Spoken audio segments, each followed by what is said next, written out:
있는데 평강의 왕 그리스도 메시아 이사야서에 나와 있는 구약의 마지막 편을 가지고 우리가 오늘 얘기 나누고 있는데 마지막 얘기죠.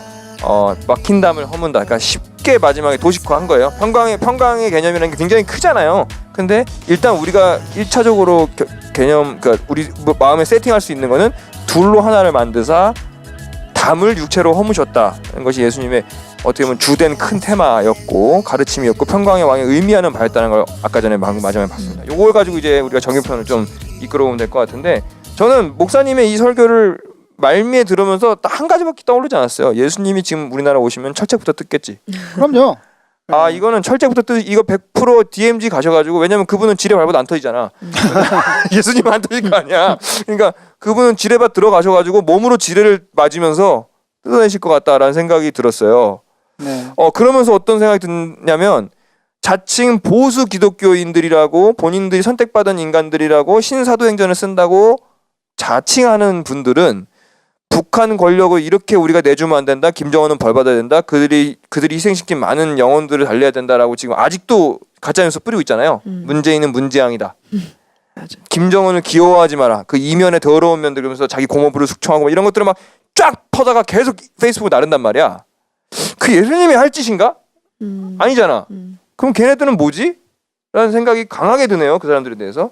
그렇죠. 성경을 봐도 네. 이스라엘의 범죄의 결과가 결국엔 남북 분단이에요. 예, 그건 그 범죄의 결과고 하나님의 징계고 자기들의 선택이고. 네. 예. 근데 그것이 하나 되는 것을 계속 성경에서는 예언자들을 통해서 이제 하나님 안에서 하나 되는 것을 이제 지향하고 있고요. 그래서 보면은 그 우리나라 이제 38선이 주는 그 시사점이 크죠. 평화를 가로막는 휴전선이고, 그리고 그 평화를 가로막는 휴전선이 계속 유지되는 것은 남과 북의 권력자들이 자기의 욕심과 탐욕을 이루기 위해서 정의를 이루지 않고 있기 때문에 남과 북의 이런 분단 상황이 되는 것 같아요. 그래서 지금 보면 그 미국이 멕시코랑 지금 담쌌잖아요. 네. 그렇죠. 그리고 팔레스타인 가면은 이스라엘 지역과 팔레스타인 지역이 또 네. 담이 있고, 이런 담이 시사하는 게 되게 커요. 예수님은 인간과 하나님 사이에 가려 있는 죄라는 담을 자기 몸으로 허셨고, 그리고 인간과 인간들 사이에 서로 사랑하지 못하는 그 담을 허셨죠. 예수님은 제가 전편에도 얘기했지만 공생에 3년밖에 안 돼요. 선택과 집중을 했어야 됐어요. 예수님은 그 시간에 인류 구원을 위해서 많은 일을 하실 수가 없었어요. 3년밖에 안 돼요. 그러니까 여자들에게 되게 집중했어요. 남성의 그 기득권, 그리고 여성의 그 억압당하는 상황, 그런 것을 예수님께서 해결하시는데 되게 노력을 많이 했고, 뒤집으려고 했죠. 그 당시 그렇죠. 룰을 뒤집어. 그리고 율법을 계속 깨려고 하셨어요. 율법의 의미를 계속 드러내려고 하셨고. 그러니까 성경에서 많은 여자가 등장하고 여자를 예수께서 주위에 두시고 구해줬던 거는 여자들이 상한 갈대들이었기 때문에 세우신 거라고 우리가 좀 생각을 단순하게 해봐도 될 것 같아요. 당시에는 지금보다도 훨씬 더 많이 여자들이 억압되고 그렇죠. 꺼져가는 등불이었죠. 인구로 개수되지도 않았고 사고 팔고 그냥 데리고 오고 이런 취급 못 받았죠. 소유물이었으니까. 성경의 여성은요, 남성과의 관계성이 없으면 존재로 인정받지 못해요. 어렸을 때는 아빠라는 존재와 남성과의 관계가 반드시 맺어 있어야 되고, 그리고 장성에서는 남편이라는 남성과 관련을 맺어야만 이게 존재가 되는 거고, 그리고 늙어서는 아들이라는 존재와 관련이 되어 있어야만 존재가 의미가 있는 거예요. 구약에서. 그렇죠. 그 그래서 시대가. 고아와 신약 시대 때도 그래요. 그래서 고아와 과부가 왜 예수님의 그리고 그 하나님의 특별한 관심의 대상이었냐면 바로 거기에 끈떨어진 존재들이 바로 그들이었기 때문이죠. 그래서 예수님은 막힌 담을 허시는 정의와 평화의 메시아이시고, 약한 생명을 살리는 메시아이시고, 약육강식의 질서를 허무시는 분이 바로 메시아이죠. 얘기를 좀 비틀어 보고 싶은 게, 사실 평강의 왕, 평화의 하나님 예수님을 모르진 않아요. 그 보수 기독교인 분들도 그렇고 뭐 다 알아요. 아는데 이 평화의 개념을 내 스스로 좀 편협하고 주관적으로 대입을 하는 거지. 평화의 개념, 평화의 상태를 주관적으로 생각을 하는 거야. 대부분의 경우에는 성경대로 생각하지 않고 자기 마음의 평화, 그렇죠. 내 기분, 내 느낌. 그러니까 벽을 쳐서 무슬림들이 넘어오지 않게 해서 그 안에서 누리는 행복. 우리끼리 아이고 오셨어요 하나님, 아들 요번에 서울대 갔다며. 막힌 담을 높임으로써 유학 간대. 아이고 신학교가 어떻게 했어? 요번에 저기 큰 소망교회 부목사로 갔어. 아이고 수업 하셨다. 기도 많이 하셨네. 이 평화를 자기들이 이런 평화를 주신 예수님 감사합니다 이거잖아요. 네. 이 평화를 굉장히 편협하게 보는 거잖아요. 예수님께서 말씀하시고 실천하신 평화의 개념을 더 자세하게 이해하려면요. 예수님 시대가 바로 팍스 로마나 시대였다는 걸 기억해야 돼요. 네네네. 팍스 로마나가 무슨 뜻이냐? 팍스가 평화예요. 그러니까 로마의 평화 시대예요. 그때가 로마 제국이 가장 잘 나갈 때였어요. 로마 제국 그 지중해 연안을 다 로마가 먹어가지고 어느 누구도 개기는 존재가 없었어요. 적이 없어. 그러니까 바다에 가도 해적이 없고 그리고 길에도 도적이 별로 없어요. 로마가 꽉 잡고 있어서. 네네. 근데 그게 뭘 의미하냐? 로마에게는 평화지만 식민지 백성들한테는 초죽음인 거예요. 그치. 끽 소리도 못 하고 있는 거죠. 아니 일제 시대만 봐도 그렇죠. 그러니까 이게 평화냐는 거예요. 이건 평화가 아니고 이것이 바로 심각한 폭력의 상태라는 거죠. 쉬, 떠들지 마, 저항하지 마, 올바른 말을 하지 마. 이런 상태는 엄청난 억압의 상황이지 이게 평화의 상황이 아니에요. 예수님은 평화를 만들기 위해서 오히려 큰 사건들을 막 일으키셨고 예수님이 본인이 죽음으로써 평화를 이루셨죠. 그래서 예수님께서 정의의 메시아, 평화의 메시아인데 정의가 뭔지를 알려면은 반대말을 살펴보면 돼요. 정의의 반대는 불의. 근데 불의가 뭐냐? 합법적으로 약자의 소유를 강탈할 수 있는 상황이 불의예요. 그러니까 약자의 소유를 뺏었는데 이게 불법이다. 이건 불의가 아니에요. 정의예요. 근데 이게 합법이에요. 그러면 이게 불의예요. 지금 그런 게 뭐가 있지 우리나라에서? 엄청나게 많죠. 그리고 또 평화의 반대는 전쟁인데 전쟁은 폭력적으로 약자의 소유를 강탈하는 것이 아무 문제가 되지 않는 상태가 바로 전쟁인 것이죠.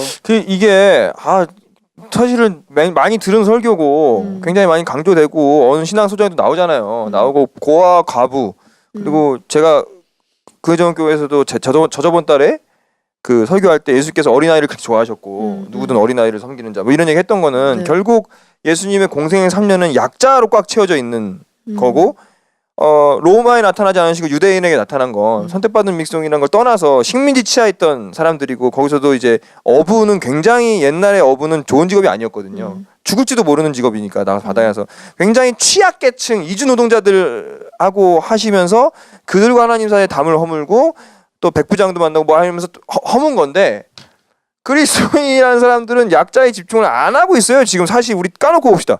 저도 좀 되게 반성되는 거예요. 나도 사실 내 삶 모든 전부가 약자로 꽉 채워지지 않은 것 같아. 머릿속이. 어떻게 하면 내가 도움이 될까? 어떻게 하면 정의를 실현할까? 나는 그리스도인으로서 내 주변의 약자 어떻게 하면 상한 갈대를 내가 부목을 대줄까라는 생각을 안 하고 살고 있었어 나도. 지금 굉장히 많이 반성이 되고 있습니다. 머릿속으로는 그래요. 선교사고 사역자니까 그래 내가 돈 많이 벌면 그래 여유 있을 때 소녀는 가고 그리고 요번에 뭐 아이스 버킷 챌린지부터 시작해가지고 뭐 집중은 하지. 근데 실제 내 삶을 보면 나를 도와줄 만한 이끌어줄 만한 사람들 만날 생각을 하고 비즈니스에서도 좀 좋은 사람 만나서 내 음악이 좀 더 잘 유통되고 나를 조금 그런 나에게 협찬을 해주고 이런 사람들 더 만날 생각을 내가 하고 있는 거야. 어떻게 살아야 되지? 굉장히 반성이 되네요 지금 갑자기. 네, 그래서 반성하는 자세 좋다고 생각을 하고요. 네. 모든 사람은 번영을 꿈꿔요. 저는 모든 사람들은 다 잘 먹고 잘 살고 싶어 해요. 저는 그게 나쁘다고 생각하지 않아요. 하나님도 그걸 원하세요. 그런데 이 죄악 세상에서의 번영이 뭐냐? 그것은 바로 불평등의 확대예요. 예, 그러니까 이 정의가 무너지고 평화가 무너진 상태에서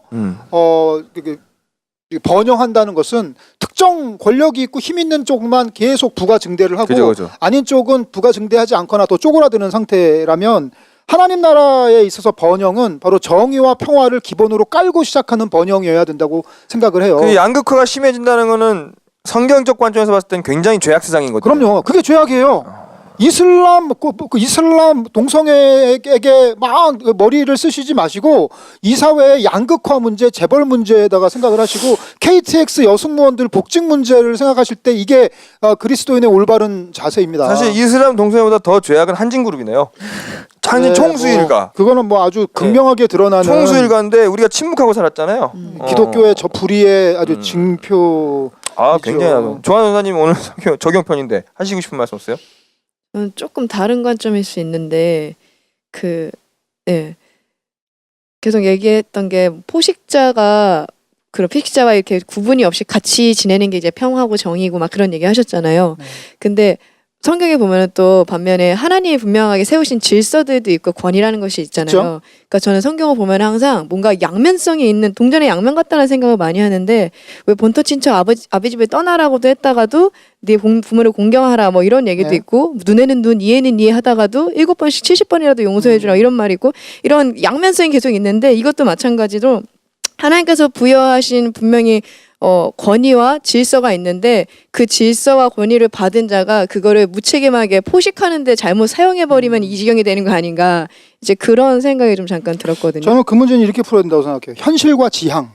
그 얘기는 뭐냐면 지향은 우리가 골이에요. 골. 도착점. 현실은 지금 내 출발점 발 디디고 있는 이곳. 예. 여기서 중요한 건 방향성이죠. 현실에서 우리 저쪽으로 지향해서 나아가야 돼요. 지금 우리가 살펴본 이 본문은요 지향에 대한 얘기예요. 우리는 결국 그런 세상을 이루려고 노력하고 하나님께서는 그걸 이루시려고 메시아를 보내신 거예요. 근데 우리가 발 디디고 있는 현실은 어떠한가? 아직도 죄악 세상이에요. 아직도 우리는 세상의 죄악 질서 속에 살고 있어요. 그래서 질서 속에 살고 있다고 여기 그냥 눌러 앉아서 하나님을 거부하는 사람들하고 동일하게 살아갈 건가? 아니죠. 우리 그쪽을 향해서 조금씩 나아가야 돼요. 근데 그 나아간다는 게 너무 갑자기 점프를 하려고 하면은 나아갈 수가 없어요. 한두 걸음가 다 지쳐버려요. 그렇기 때문에 이 현실 속에서 어떻게 세속 권력자들과 이게 협조하면서 순종하면서 굴복하면서 그러면서 어떻게 한 걸음씩 하나님 나라의 지향으로 나아갈까를 대단히 현실적이면서 슬기롭게 고민해야 된다고 생각을 해요. 한 몇 주 전부터 그 은근처치에서 내가 계속 하던 얘기인데요. 네. 인지하고 사느냐 모르느냐가 참 크다는 거지. 인지를 하고 사느냐 이 지향점을 물론 현실은 못 그래. 기계처럼 살아야 돼. 지금 이거 방송 들으시는 대부분들이 다 직장인들이시고 사역자지만 일이 너무 많아서 굉장히 지치고 자기 지향점을 못 실현하고 사시는 분들이 대부분일 거라고.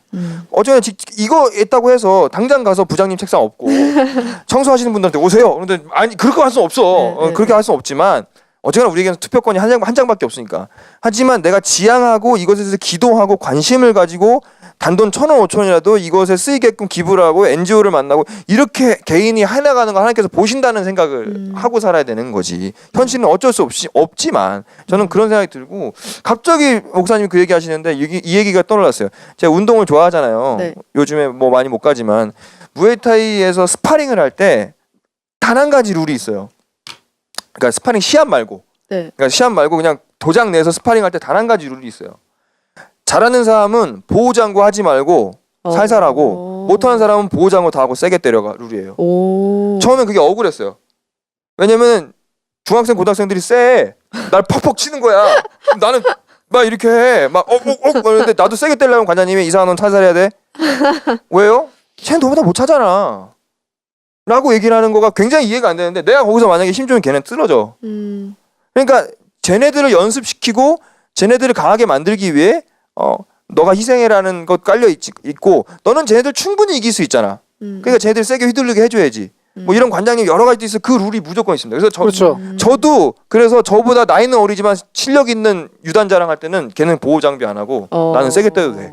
바둑에도 젖바둑이 있고 장기에도 차포를 치고 접어주고 가는 게 있지. 그리고 이 당구도 말입니다. 30다마가 너는 3개만 풀면 돼요. 그 300다마는 30개를 풀어야 돼요. 30다만 쓰리고 안 돌려도 돼요. 예? 그렇죠. 알다만 칠 때. 예. 그런데 자기가 자기 능력 안에서 최대치를 내면 그게 승리예요. 그지. 그거 보면 당구가 되게 하나님의 공평과 정의를 잘 구현하고 있는 당구가요. 근데 그거를 속이죠. 해요. 그거를 다마스를 속여. 다마스를 좀 짧게 속이죠. 인천 다마가 짜다 그러는데 속이죠. 아니, 지상현 씨가 얘기한 거예요. 좀 짧게 속이죠. 근데 아무튼 그 안 속이고 하는 게 정인 거야. 사실은. 그 저는 대학생들 중에 혈기왕성한 애들을 무에타이 한 2달밖에 안 되는 애들이 있어. 걔는 진짜 세거든 펀치가. 막 휘둘러. 근데 맞아주고 있어. 근데 관장님이 그러더라고. 네가 피해야지. 그게 네 실력이. 넌 피할 수 있잖아 충분히. 넌 살살해. 그래서 제가 항상 맞아주는 역할을 하거든요. 요즘에 중학생들한테. 그래서 요즘에 얼굴이 이렇게 예. 좀 부었습니다. 이런 얘기를 할 수 있을 것 같아요. 오늘 이런 말씀을 나누면 사실 아주 먼 지향에 대한 이야기잖아요. 네. 예수님이 이것 때문에 오셨고 예수님이 이런 정의와 평화의 나라를 십자가와 부활로 시작하고 가셨고 지금 그것을 계속 이어가는 과업을 우리가 맡았고 했을 때 과연 우리가 이걸 할 수 있나? 이런 질문이 있을 것 같아요. 근데 오늘 말씀 7절에 보면은 마지막이 여호와의 열심히 이를 이루시리라 해요. 하나님이 하세요. 예, 인간이 하는 게 아니에요.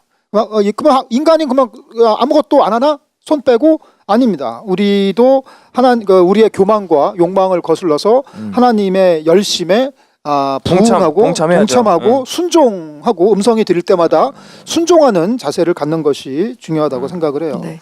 약한 생명이라는 그 약자 우대라는 것은 사실은 내가 다시 한번 말씀드리면 개념적으로 다 알아요. 다 아는데 두 가지 중에 하나인 것 같아. 내가 사랑하고 싶은 약자만 사랑하거나 아니면 내가 먼저 약자구나라고 생각하는 인식 두 가지가 어떻게 보면 그것이 악마의 개교거나 아니면 신앙과 멀어지게 하는 담이라는 생각을 갖고 있어요. 이것을 목사님이 한 몇 달 전에 피해자 코스프레라고 표현한 적도 있는데 뭐 요는 그 얘기를 다 할 건 아니지만 그런 식으로 생각하는 건 굉장히 위험한 생각이라고 저는 생각이 들고 그리고 저도 봉사를 많이 해보고 이제 반성 자조적으로 말씀드리면 약자인데 이 약자는 도와주고 싶은데 이 약자는 도와주기 싫은 게 있어.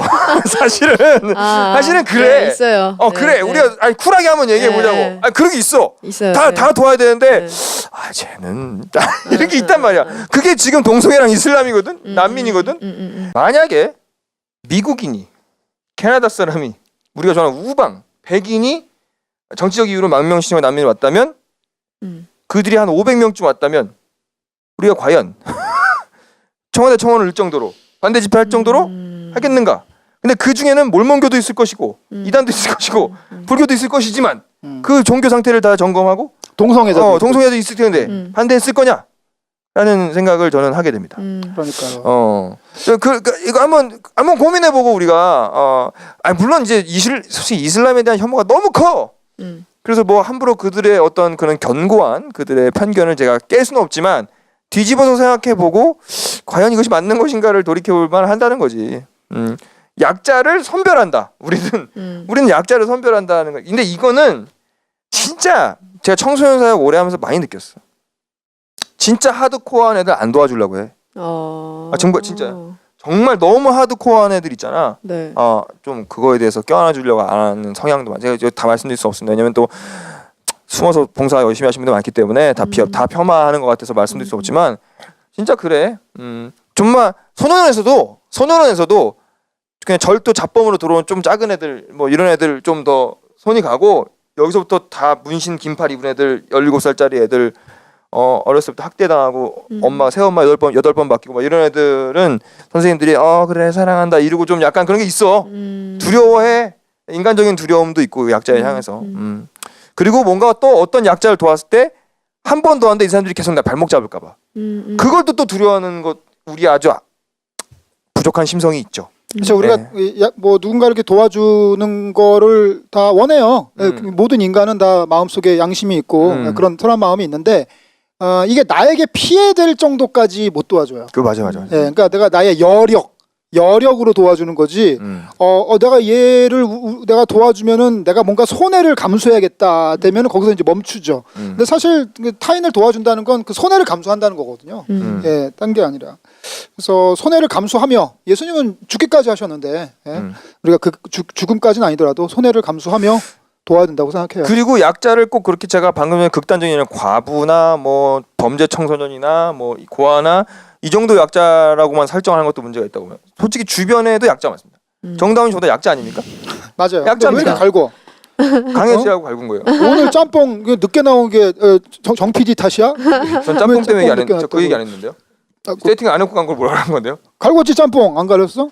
네, 짬뽕 안 갈궜지. 세팅을 안 하고 간 걸 갈군 거예요. 아이 됐어 그래서 넘어가. 제가 약자인데 왜 저 갈구세요? 제 목소리도 한참 약자인데요. 결혼도 안 했지, 애도 없지, 니도 없지. 너랑 나랑 싸우면 내가 지잖아. 그러긴 하네. 참나. 그렇게 따지면 난 강자야? 강자지. 그러네. 사회적 약자인데요. 근데 제가 목회하면서 깨달은 게 이 세상의 모든 사람은 어떤 면에서 강자고 어떤 면에서는 약자예요. 예외가 없어요. 맞아. 재벌 사장님이 경제적인 면에서는 우리나라 최강자일지 모르겠지만 어떤 재벌은 가정이 파탄이 나서 그리고 뭐 아주 고통 가운데 있는, 그리고 또 질병의 고통 가운데 그치. 있는 그런 사람들은 건강한 가난한 사람에 비해서는 약자거든요. 그런 거 보면 이제 센통이라고 하죠, 사람들이. 돈 많으니까. 그래서 사실 뭐 완전한 약자도 존재하지 않고 완벽한 강자도 존재하지 않는 것 같아요. 그리고 또 그런 것도 있는 것 같아요. 솔직히 저 개인적인 얘기가 드리면 이 어떤 청년이 동생이 약자라고 생각해서 물심양면 도와줬는데 뒤통수를 좀 맞아 우리가. 그런 게 있어. 그래서 약간 뒤통수 트라우마가 있지. 아, 나는 정말 물심양면 도와줬는데 이 자식이 뒤가 딴소리를 해? 뭐 이런 것도 있지. 저는 그것까지 감수해야 된다고 생각해요. 그러니까 그렇기 때문에 이게 자라보고 놀란 건 소뚜껑 보고 놀란다고. 이게 놀라니까 이제 좀 차단하고 그런 거 차라리 지구 반대편에 얘한테 3만 원씩 보내는 게 훨씬 속편하지. 속편하니까. 그러니까 나도 손해 안 보고 나도 피해 안 보고. 근데 어쨌거나 그 3만 원씩 본 구호단체 회장이 그걸로 공구명령을 했잖아요. 그러니까 이거 참 어려운 문제인데 그래도 우리가 오늘 다 풀지 못하지만 지향하고 살자. 인식하고 살고 나는 못 그럴지라도 예수님은 이랬다. 그래서 내가 예수님처럼 살고 싶은 사람은 이렇게 사는 것을 꿈꿔야 된다. 라는 작은 실천들을 다짐하면서 오늘 마무리되는 게 맞는 그래야지 뭐 어떻게 할 거야. 그렇죠? 네, 네. 당장 여러분 지갑과 모든 현금을 털어서 나눠주세요. 길거리에서 10,000원씩 나눠주세요. 이럴 수는 없잖아 우리가. 그래서 없는 거 보니까 이거는 좀 여러분 삶으로 갖고 가서 깊이 고민해 보시고 특히나 여름에 지금 선교 떠나시는 분들 계십니다. 선교 떠나셔서 진짜 진정한 선교가 뭔지 아니면 선교를 못 가시는 분들이 못 간다고 해서 퍼져 있는 것이 아니라는 거 우리 삶이 선교라는 걸 좀 고민해보는 적용점을 가면 좋지 않을까요? 예. 그래서 저는 뭐 오늘 설교가 되게 담론이 큰데 뭐 어쩔 네. 수 없어요. 본문이 그렇게 얘기하고 있으니까. 근데 그냥 하나만 기억하면 좋은 거는 정의, 평화, 이것이 바로 기독교의 중요한 전체성이라는 거. 우리 예수님 그거 위해 이 땅에 오셨고 우리 교회 그걸 이루기 위해서 이 땅을 살아가는 사람들이라는 거. 그것만이라도 기억했으면 좋겠어요. 그러면 이제 우리나라 그 국제 20대 국회 원내 교섭단체 중에 정의와 평화의 정의당이 있죠. 네, 정의당과 민주평화당 민주평화당이 있죠. 합쳐가지고 정의와 평화 모임 있잖아요. 그렇군요. 네. 예, 그 기독교적인 굉장히 기독교적이네요. 뭐 야, 새로운 그 사실. 원내 교섭단체야 지금. 뭐 의도치 않게. 예. 정의와 평화의 민주 의원들의 모임인데요. 거기 정당 지지를 하라는 건 아니고요. 뭐 하여튼 그렇습니다. 끝으로 하실 말씀 없죠? 네. 예, 일단 5성급 소개는 오늘 여기까지 마칠게요.